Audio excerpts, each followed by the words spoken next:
Hi, I'm Garrett with the Grit and Polish, and today we're going to talk about soldering copper pipes. So even if you're not going to replumb a whole house in copper, being able to work with copper pipe to work on a renovation, do a quick repair here or there is really handy to know how to do that. So today we'll go through a real basic process for how you can solder copper pipes, and we're doing this in partnership with BernzOmatic. Soldering copper pipe can seem pretty intimidating, but it's really something that any homeowner can tackle with a little bit of knowledge, and in this video I'll show you how you can do it.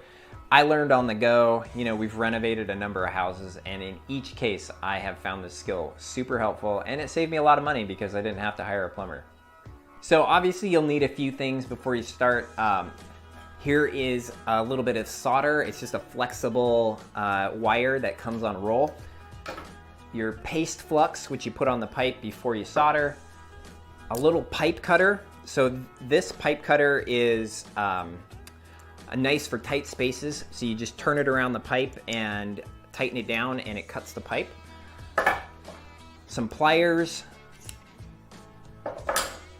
And the torch, the key part for heating the copper pipe so you can get the solder to take into the joint. This is from BernzOmatic, and it's a really handy torch that has a flexible connection to the propane bottle. And so you can put this on your belt or just lay it on the ground and then use the torch wherever you need it. And it has a trigger so you can turn the flame on and off whenever you need it.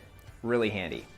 So this is a pipe that came from this house, and it's really handy to be able to adapt on occasion to this flexible PEX. And so there are special fittings that you can do that with. And so you can solder a new 90 on and then solder this PEX adapter, and then bam, you're off and running with your new flexible pipe. So that's really handy. And then also being able to cap these off. There's lots of old stub outs coming through the wall that are copper, and so we want to be able to cut those off and then add a capper, add a copper cap, a capper copper.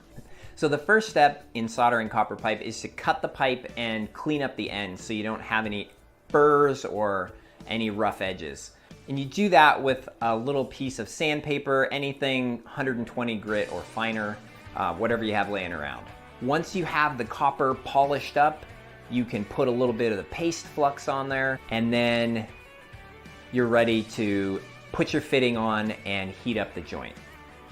Heat it up with your BernzOmatic torch.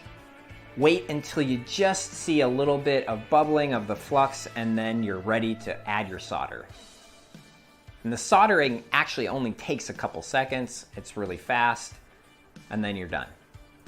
It's also handy to be able to build fittings. In this case, I was replumbing the water heater, and so I wanted to have some copper pipe to attach the water heater to.